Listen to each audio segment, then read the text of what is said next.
Hey everybody, Sirturmund here again. So we have the champion patch coming up.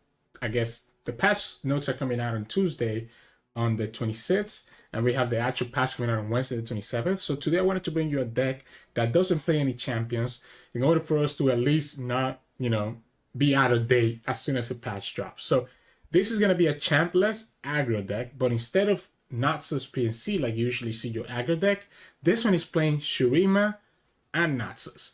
So it's taking some of the tools from Shurima and taking advantage some of the fearsome and some of the big overwhelm units and combining that with the Noxus package. So instead of a more burn approach, we're going for a more unit heavy approach. So for Noxus, you have your standard aggro cards that you see like in Pirate Aggro, etc. So you have stuff like Rearguard and Saboteur, right? We combine that with the wonders from Shurima, which are really good. We have the Bakai Reaper and we have the Treasure Seeker. The Treasure Seeker gives us access to the Walking Sands, which can put a lot of pressure on the opponent since we're playing an aggro deck. They have to always block the Walking Sands. It's not like other decks that play Treasure Seekers that the opponent can sometimes not block the Walking Sands, because if they don't block it, this is like a free 5 damage that they cannot let happen against aggro. And the Bakai Reaper ends up being really good because he's going to continuously grow every time the opponent blocks one of your units. And he has Fearsome, meaning that he needs to be blocked by something that has 3 attack or more. Then we combine this with, like, again, we're kind of going more unit heavy rather than a burn heavy. So this kind of plays a little bit more like discard aggro. We were playing the House Spider, Triple House Spider, and playing Battlecaster to be able to buff the rest of our units. We play 2 Brothers Bond to be able to push a little bit more damage. Demolitionist is there for some burn. Runeterra's Path is there for some burn and draw, right? So every time you slay a unit, you can both drain 2 from the opponent and also draw 1.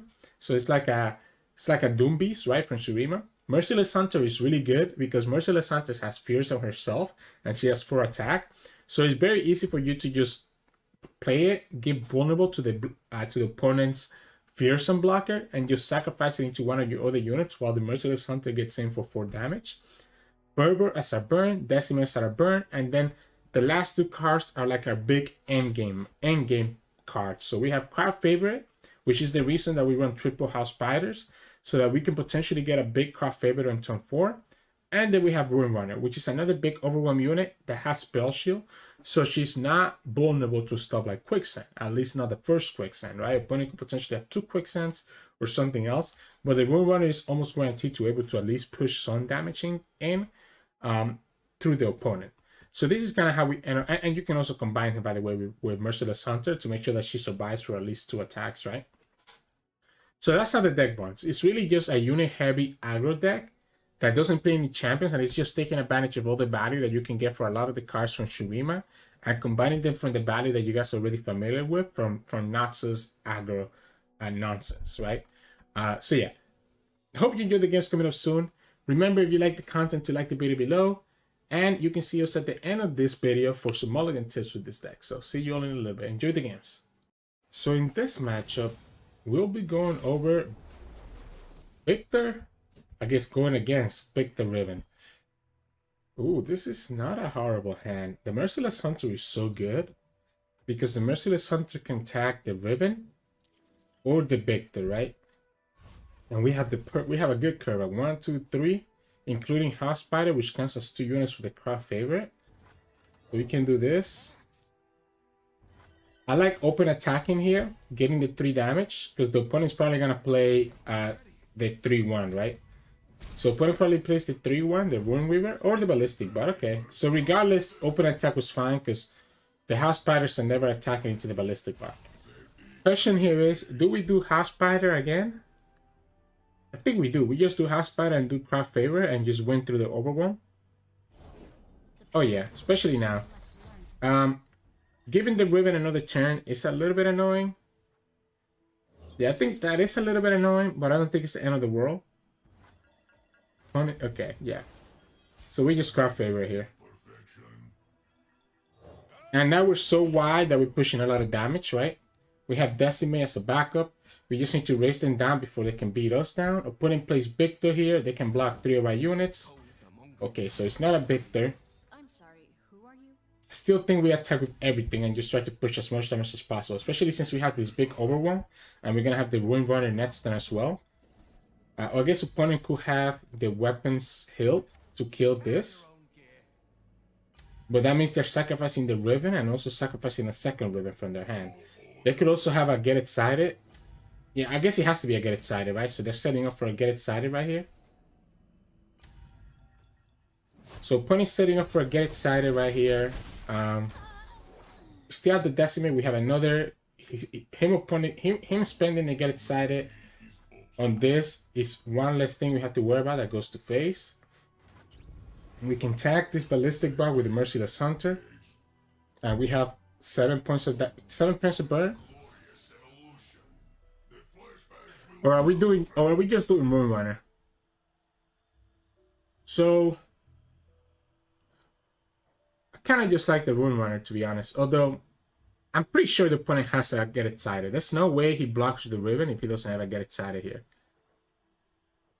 So the reason that I like the Merciless Hunter is because we can pull the Ballistic Bot with one of the small Spiderlings, which I think is fine, while still pushing damage with the rest. This leaves us mana for Fervor in case the opponent decides to do a Get Excited right here. We can just sacrifice the Fervor into the face.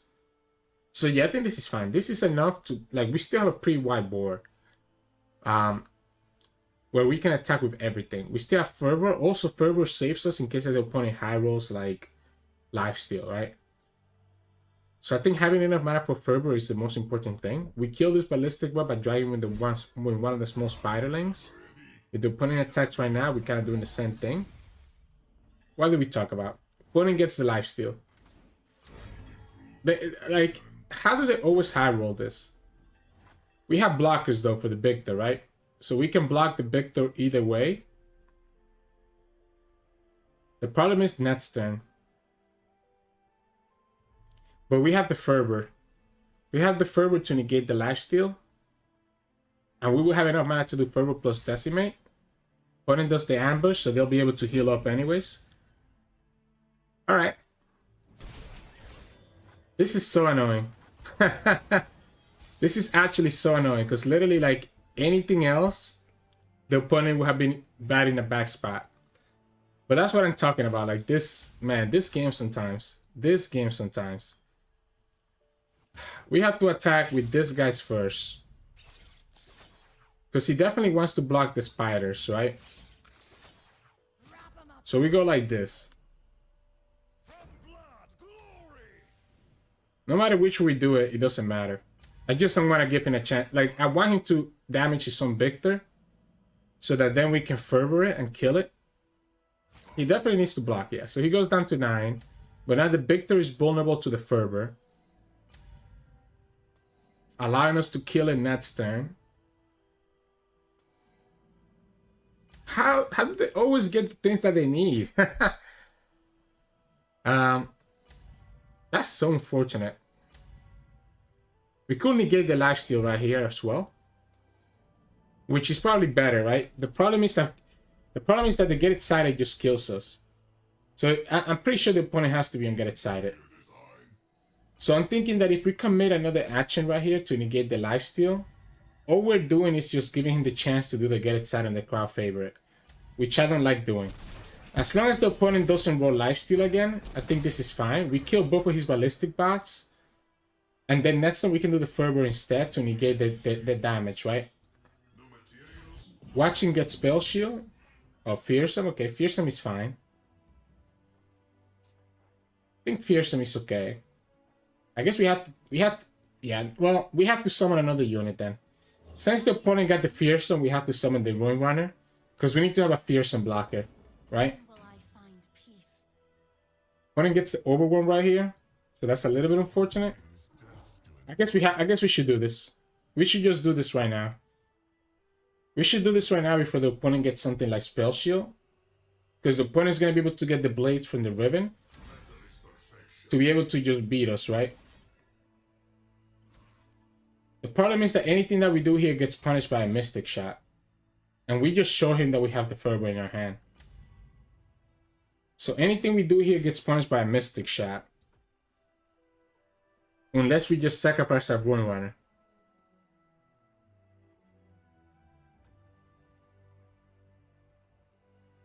I guess we can sacrifice their next turn. Yeah. So if the opponent taps out of the ignition here, if they tap out of 2 mana, yeah, so they have the Mystic Shot. So we're gonna have to Fervor the Wound Runner. We're gonna have to Fervor the Wound Runner to be able to actually kill this guy. Because he's gonna get overwhelmed right here from the blades from Riven. So we have to make sure that we kill him now. Before he's able to attack. Before he's able to... Well, I guess he's gonna level up the Viktor regardless. The question here is, does the opponent has the survivor skills? If the opponent has the survivor skills, then they win. If they don't have survivor skills, they lose. So if the opponent has the survivor skills, they lose, they win the game. We go like this. So survivor skills, so it has to be Pro Cannon plus survivor skills. Doesn't have it. We get a, so now we have a pretty good chance of coming back into the game. Opponent still gets the Riven level up here. Do they have enough to kill us? Because he already spent, I guess he needs to spend 2 mana. If the opponent also has the Ruin Reckoner. So opponent should have the 3 blades. Because opponent had 2 Rivens already. And they also got the, yeah, they had the second blade there. So if the opponent has the Ruin Reckoner, we also lose to the Overwhelm here. Because the Riven's going to be 8 attack. And we don't have enough high health blockers. I guess we should summon the Demolitionist, to be honest. Oh, it's just gonna go for the Might. Wow. So, I mean, we have to block. We have to block and go to 4. We have to block and go to 4, and the opponent has double Mystic, they win the game. Or... yeah, you should always commit the Blade of Exile here. Opponent should always commit the Blade of Exile, I think. And just push that extra 2 damage. Because that would take us down to 10, right? Yeah, so here if the opponent has anything else and takes us down to 2, I'm pretty sure they have a Mystic Shot and they're able to win the game. Or just second Might. So now we lose to the burn.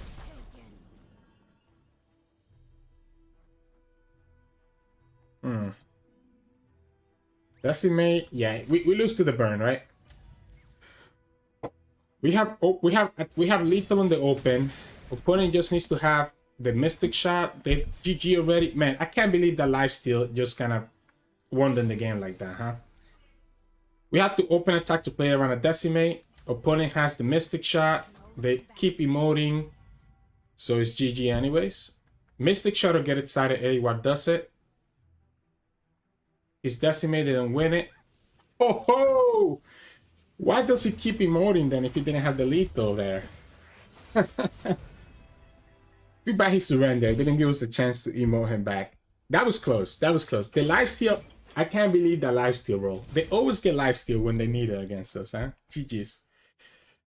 So in this matchup, we'll be going up against Mono Shurima. Should be a pretty good matchup for us. Mono Shurima does very bad against aggro. And we have a pretty good aggro game plan right here. I wonder if I'm supposed to... I think I'm supposed to go more early curve. Yeah, so something like this, like double 1-drops. If we get another 1-drop, this is the best start that we could get for. Not another 1-drop, unfortunately. I guess we have one more chance to draw it. So we have one more chance to draw another 1-drop here. Otherwise, I guess we just go House Spider. Yeah, I guess we just go House Spider. The Soothsayer is a big punish. Soothsayer is a big punish. I need to just save my board in case that we get the craft favorite.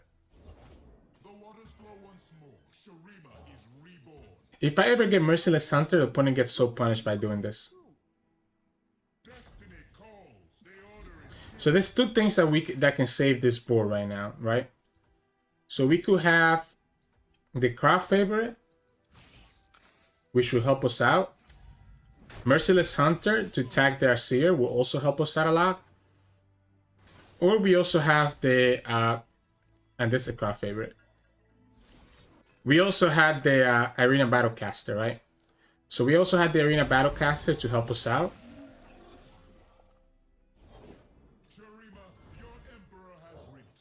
Opponent taps out a Quicksand. So no matter what, we're pushing a ton of damage right here. We can just keep our board alive, to be honest. I don't think we need to attack. I guess we'll attack with the rear guard.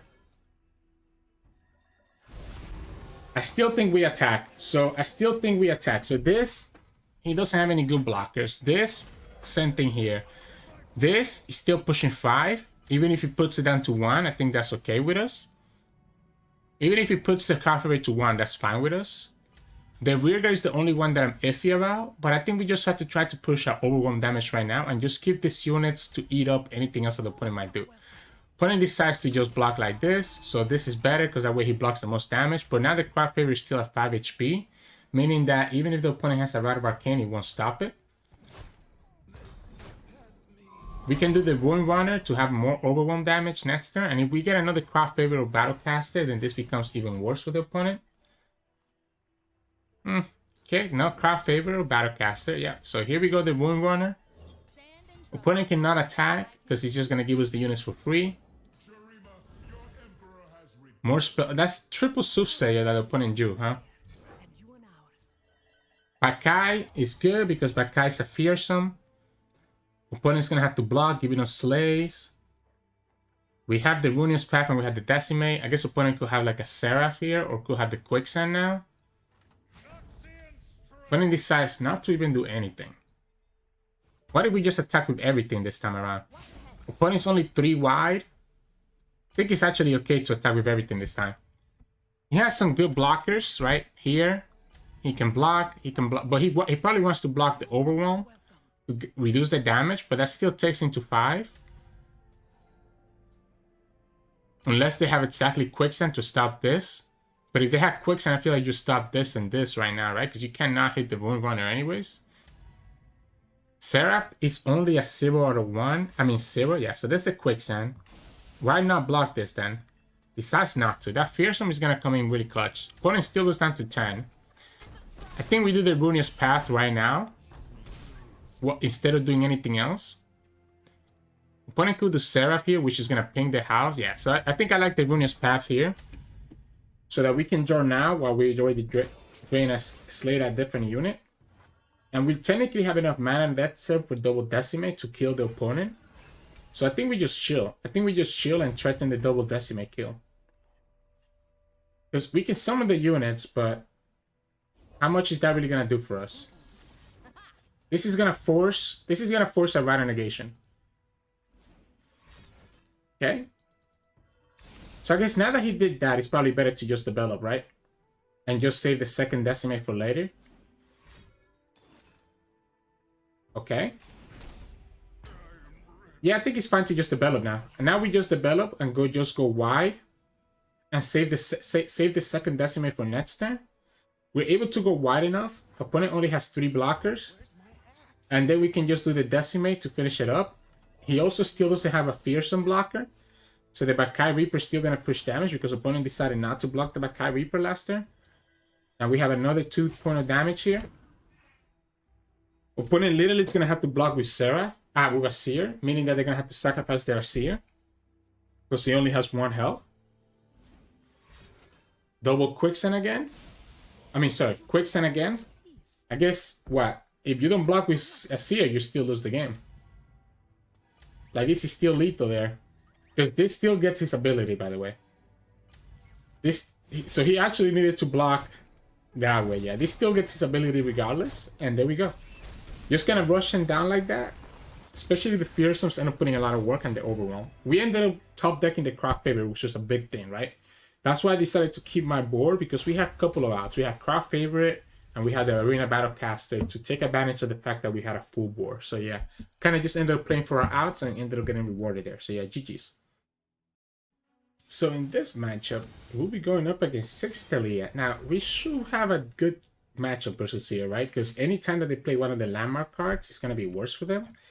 We also have a pretty good hand with Craft Favor and House Spider combination. And the rear guard on turn 1 to be able to push some damage. So let's do it like this. Let's do rear guard. Opponent will need to have a 1-drop. Like the Treasure Seeker or the Alchemist, right? Yep. So this is the Inventive Alchemist. We still attack and just take that block right now. I'm guessing that's why they're putting it the sad face, because they were like, "Oh, you have, I have a blocker for this." I don't think we care about that blocker. Next thing we do House Spider, Treasure Seeker, and just try to push more damage that way. If the opponent has the Rock Hopper, then it doesn't really matter to us. I think definitely the key is going to be setting up for a big crowd favorite. And then we'll do this. We'll do the House Spider here. We have the Treasure Seeker and the Demolitionist. And just call it a day. Alright. At least they actually did something this time around, right? I like the House Spider. And I like the Treasure Seeker next turn. Yep, cool. You have 2 Chemists. Oh, I guess we can just do the Saboteur this time. Saboteur is pretty good. I guess the punish here would be... Oh, I mean, sure. Let's do this. Let's do this now, because he shouldn't have a way to stop this. And we're able to push at least... We're still pushing 3 damage here. Yeah, he gets the Ancient Prep. Ancient Prep is putting a lot of work for him, because now he already has his champions about to level up. Just of the Ancient Preps and the Scrappy Bombs. So opponent will actually able to get a lot of value from this. We can save the Craft Favorite for next turn. The Quicksand is so annoying against this. Why block? Yeah, I was going to say, you can't leave this unit alive. If you leave this alive, that's just going to help us out. So we can do the Treasure Seeker. Then next, then do Walking Sands and then Craft Favorite. To make the Craft Favorite at least a little bit bigger. Especially now that we have the Saboteur as well. The punish here is definitely Quicksand. Opponent doesn't have any landmarks that they can double with Taliyah unless they summon another landmark right now. Opponent is only down to 4 cards as well, although they have been predicting everything that they need, so it's also kind of annoying. Unravel Earth, okay, so we can let go of the Treasure Seeker. If the opponent decides not to attack right here, we pass and play the Saboteur next turn, yeah. So here we do Walking Sands, Saboteur, Craft Favorite. So we start with the Walking Sands. Opponent doesn't have a way to block this. He also eats up the ephemeral, the vulnerable. Minefield. We do this. We do Craft Favorite. Opponent taps out of Quicksand. And shouldn't have a way to block. Shouldn't have a way to stop this unless they have another one. I guess they could technically have another one. Don't know how much that's actually going to make a difference. We think we just go and start attacking with everything. That was a pretty good stun by them, though.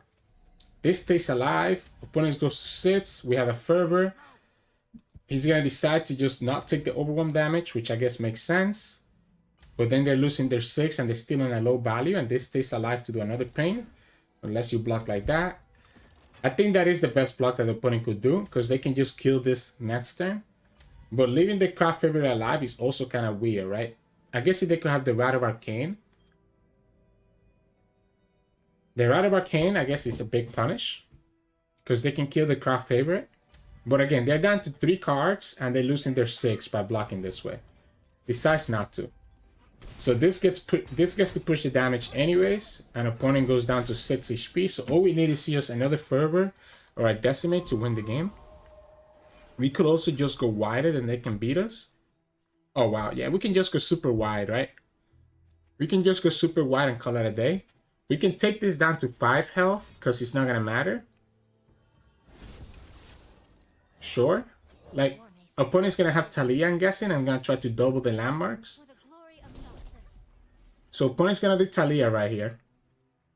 Try to double the 6. Yep. So opponents can be able to do 4 damage to our Noxus, and if they have Unleashed Energy, then that's another 4. So we need to be at least at 10. Actually, so this keeps us at 16, meaning that there shouldn't be a way for the opponent to kill us here, right? This keeps us at 16. The double 6 are gonna be doing 8. And if the opponent has the Unleashed Energy, that's another 4.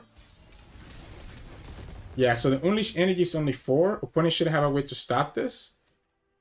The problem with playing a second craft favorite is that the opponent could easily have...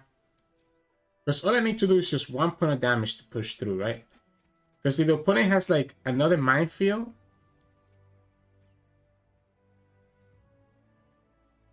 Is there any way for the opponent to trigger another set of landmarks right here? I don't think there is. I think second craft favorite is actually correct. Double quicksand is a problem.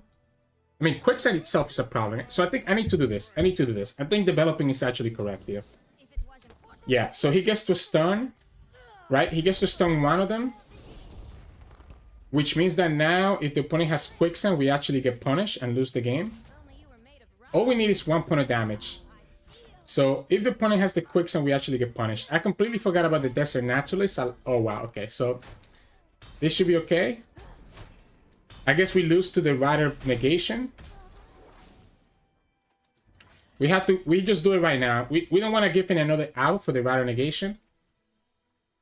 If the opponent gets the Rider Negation right here, like we don't want to give in another draw for it. So developing ended up punishing us a little bit. Because I completely forgot about the Desert Naturalist. Meaning that if the opponent had a quicksand, we actually wouldn't have been able to push the last point of damage that we needed there. So yeah, GG's. So in this matchup, we were going up against Teemo Sejuani. Teemo Sejuani. I don't think the craft favorite is correct in this matchup. I feel like the opponent should have plenty of removal, that our units are not going to stay in the field long enough. So I think I want to go with like just a super wide aggro play. I think the rear guard is always better than the Saboteur here because we don't want to lose to a... Oh wait. I was like, we don't want to lose to like a Thermal, but opponent's not on PNC. Opponent is on Vandal City. I guess technically they could have the 1 mana ping, right? This also ended up working out because opponent couldn't block the Saboteur using the Teemo. And then we can just summon the second rear guard right here, summon the Saboteur, and then just open attack. Oh, that's even better. Maybe we actually summon the Merciless Hunter. But I think I'm gonna do the Merciless Hunter to pull the Tusk Speaker. Yes, I'm gonna do this so that we can attack with our fearsome units and just push all the damage through. Yeah, okay. This is completely fine with me. Cool. You have to block with Teemo. That's why I didn't feel like I needed to drag with Teemo. I guess you could have Troll Shan right here. Yeah, so you have Troll Shan. You still let your Teemo go. So that means that you probably have a second Teemo. This card still has the vulnerable. So you're still going to push a lot of damage. Opponent's down to 10. We have 7 on board. Yeah, okay. So they have the second Teemo. So the vulnerable means that we can still pull this away. And we get the Overwhelm now.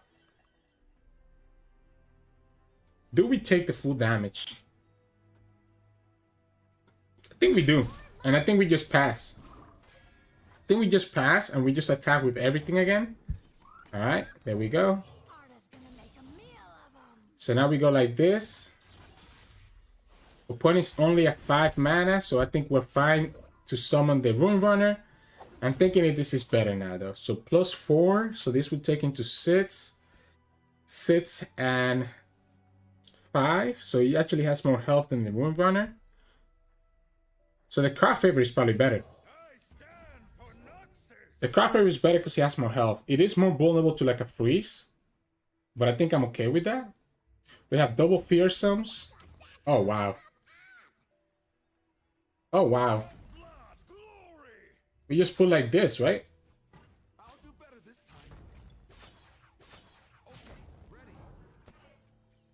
Fearsome, Overwhelm. We have the Burn Netsland to finish.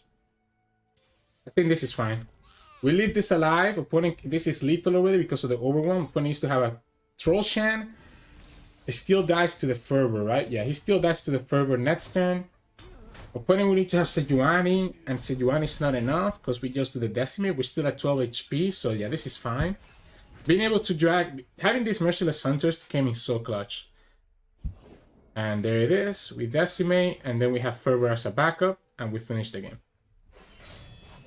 Whew. Just get run down by the Merciless Hunter. That's why the Merciless Hunter can be so good. So good in this type of deck. So yeah, GG's. So in this matchup, we'll be up against TF Misfortune. So this should be just Pirate Aggro, right? Just completely cutting the GP, I guess. Here's the Treasure Seek. I think Treasure Seek is fine. I think having blockers early, if this is Pirate Aggro, I think having the blockers early is actually beneficial for us. Too much burn. I guess we can try to raise them down here. Okay, he decides to block. So opponent understand that this is going to be a matchup of whoever can raise the other one first. So the Treasure Seeker could serve as a good blocker for next turn. Unfortunately, him blocking does make our crowd favorite worse. Let's do the Treasure Seeker right now to stop him from attacking. Okay, he gets to attack anyways. Guess we have to attack with both next turn, right? We have to attack with both next turn because opponent doesn't really have any great blockers. Oh, that's a huge draw. That's a huge draw. Let's just kill this for free with the rear guard while still pushing 4 damage. And also still having a fearsome blocker. We attack with everything because this can die to a Make It Rain or a Misfortune anyways. Or a Twisted Fate red card will be punished. So if he wants to block this right now, that's okay. The fact that he's blocking this tells me that the opponent has no Twisted Fate in their hand, right? So we can block with the fearsome over there. And the crowd favor is kind of awkward, right, in this situation. Because he's just going to become 3 health. I guess 3 health is pretty good, right? I guess 3 health is pretty good, to be honest. Yeah, 3 health is pretty good. I don't hate it. Again, this is a race. I would love to not lose this girl. If the opponent attacks like this, I don't think I'm blocking. I would love to keep the Merciless Hunter alive. I think it's actually correct to keep her alive. And that way we summon the second craft favorite. And we try to punish him with the Overwhelm. The Merciless Hunter has fearsome, so she can get through everything that the opponent has. I guess the opponent could have red card here. Yeah, they got their red card, so they get to punish us. They still don't have blockers here. We go down to 9. They don't have any good blockers here unless they do like a Fervor. The opponent goes to 7, and we can kill them with Decimates. Goes to 10. We have House Spider next turn to have a lot of blockers. Double House Spider is huge. Oh, that's huge. Because now we can just do House Spiders. Now we can just do House Spiders here and play around mostly everything that the opponent might have. Do a second set of House Spiders. Okay. Yeah, we just do a second set of House Spiders. Next turn we're going to have... We're off. We should have summoned the second set of House Spider because now we're not going to have enough for Decimate to kill, right? So opponent could kill us here. Opponent could kill us here because they have 1 card from Sap, which could be like the Fervor. Oh no, we do have 10. We have 10. We have just enough for Decimates. Opponent could have Fervor plus Decimate here. Or double Fervor. So it's all gonna depend on whatever card they got from the Sap. And also not having our own Fervor sucks, because look, if we had our own Fervor, we could literally kill them.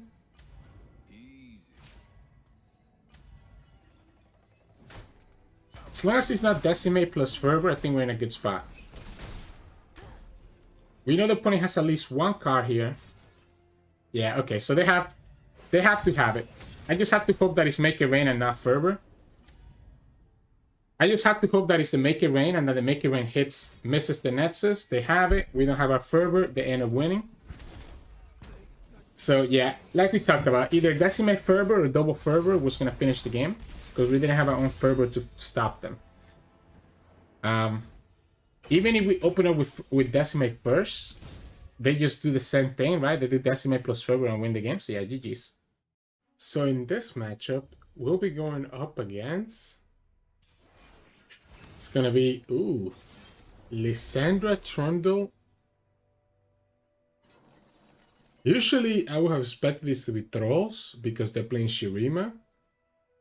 But why not play Taliyah if this is trolls? So maybe this is something else entirely. I like just going super aggro. The Rune Runner should be a little bit worse here. Oh wow, this is a great hand. So the Rune Runner should be a little bit worse because the... Okay, so it is trolls, but it's trolls without Taliyah. I wonder how that works out for the opponent. Yeah, I think we just go full aggro. We are going to get punished by an Avalanche next turn if the opponent has it. Ooh, but now the opponent taps out of Avalanche mana. So now we don't even worry about Avalanche. And we have the Brothers Bond to potentially aggro them down. So here we're pushing 7 damage. Opponent really goes down to 13. Avalanche is not a concern for us. And we have Brothers Bond to put in 2 of our units. So that we can push... Oh, yeah, okay. Alright. Alright. Alright. This is... Alright. Unfortunately, I really don't want to lose to Avalanche. So I think we just attack like this. Opponent has to block. If they don't block, if they don't threaten the block, they just lose, right? So I wanted to block first, and now they did that. We just do Brothers Bond and just push the lethal damage. That should be enough, right? So technically, so if we put 2/2 here, we kill the unit. So if we put 2 on these 2 units, we're pushing 4. If we put 2 here and 2 here, we're pushing only 3. We get to slay the unit. Opponent goes down to 3 health.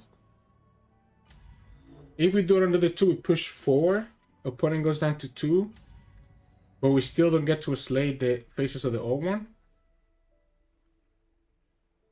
You know what? I'm gonna do it like this. Yeah, I'm gonna do it like this. I'm gonna just slay his... I'm gonna slay his ramp. And just take it like this, and then hope that we can do the last point of damage. That way we also get the draw right here, as well as the drain. And we have the Rune Runner, plus we have the Saboteur now. So then next turn, we can just clear his board. Unless the opponent has... If it's the Rabin... Wow. Well, let's play around the Avalanche. Let's play around the Avalanche by doing this first. So if the opponent has the... Okay, well, that should be game, right? This is 2 points of damage, and then the rest is just going to be lethal, because this is also going to get buffed up.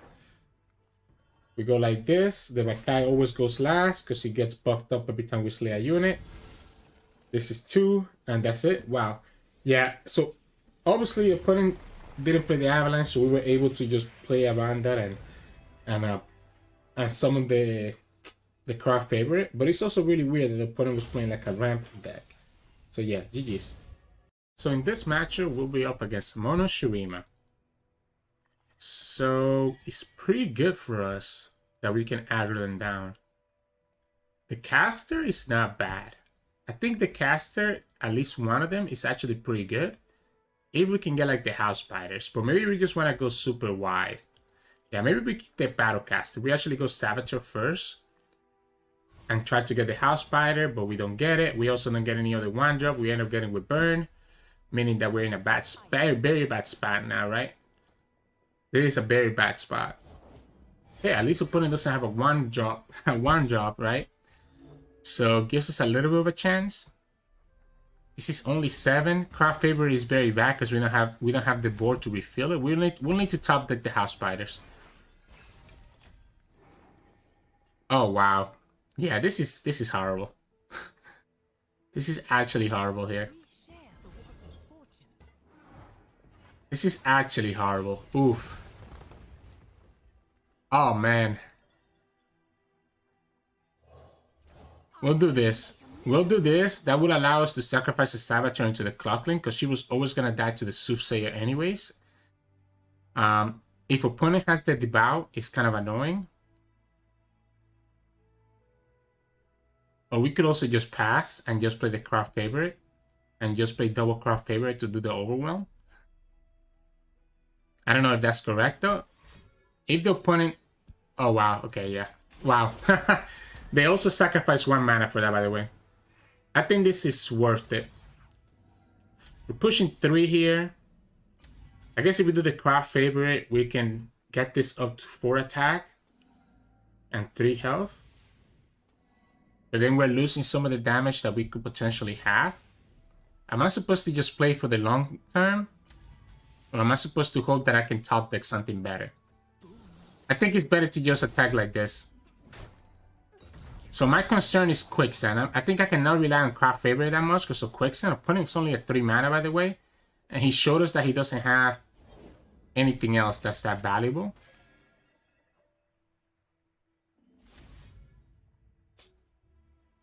Yeah, I'm just gonna try to burn them down. Technically, this is lethal. This is 2. Actually, I guess we're 1 off. We're 1 off from lethal, right? So they get to draw the Treasure Seeker here. We'll go ahead and attack with the Fearsome. Opponent could easily have the Quicksand here, which means that we'll have to commit the Fervor. If they don't do the Quicksand right now, we're pushing 2. This is 2, this is 4, this is 3, so that would be lethal. We're 1 off. We're 1 off if the opponent has a way to stop this. Doesn't look like they do. So we'll go ahead and do the Demolitionist. This takes them down to 6. Gives us 1 more unit for the Craft Favorite. If they don't open attack, we can summon the Craft Favorite. And at least have this be a 4/3. Which is a decent overwhelm damage. We also have the Battlecaster. That's actually not bad. Right? He definitely wants to kill this. He's definitely going to kill this, right? It doesn't matter which one we summon first. I think we summon the Battlecaster first in case that the opponent gets greedy and summons the Walking Sands. Then we'll be able to summon the Craft Favorite. Of course, opponent doesn't get greedy. We still let it go. We do Craft Favorite number 1. This is going to force the opponent to have Quicksand. And if they spend the Quicksand next turn, it will let us potentially do Fervor plus Decimate.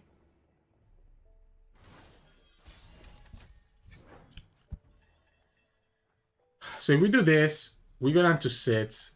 We do the Rearguard first, right? We do the Craft Favorite second.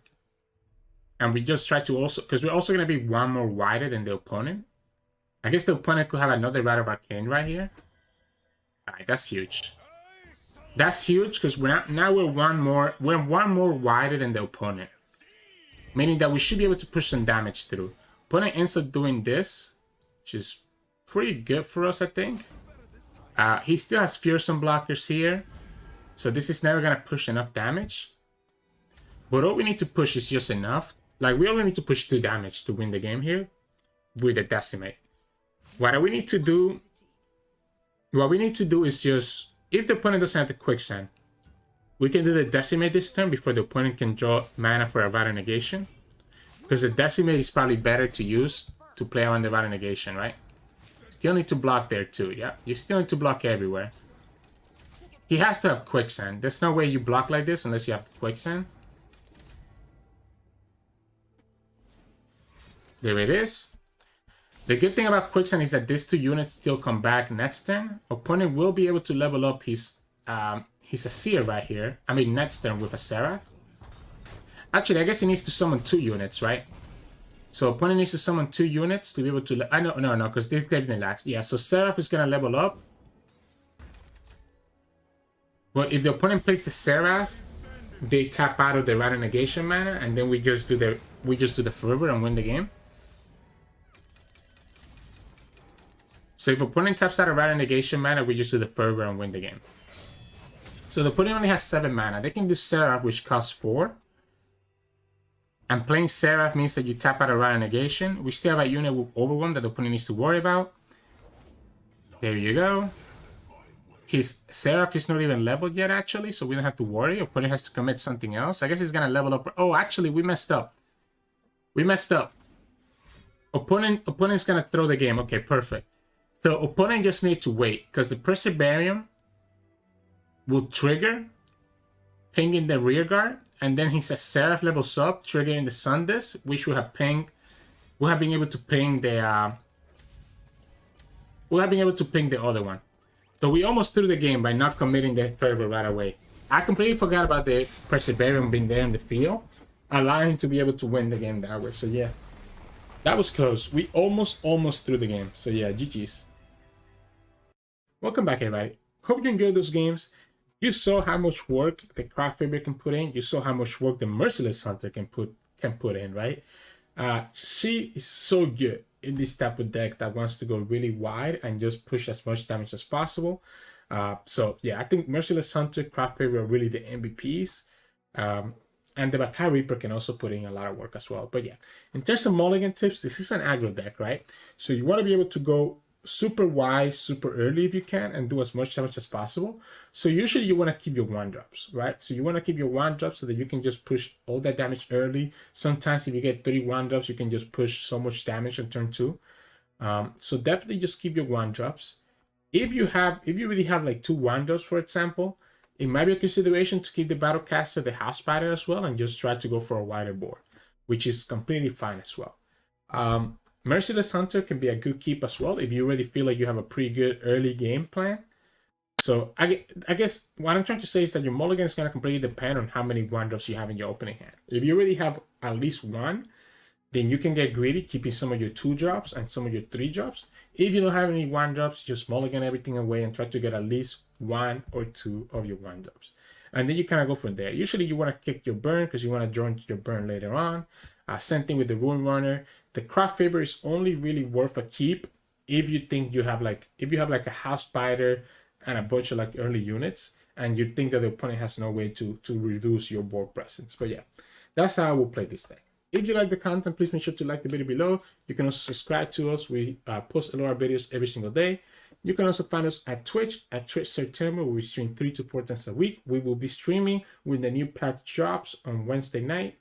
And you can also find us on Discord and Twitter. The links to those are both in the description below. Thank you so much for watching. Hope you enjoyed this aggro deck, and I'll see you all again tomorrow for a patch notes breakdown. Have a good one.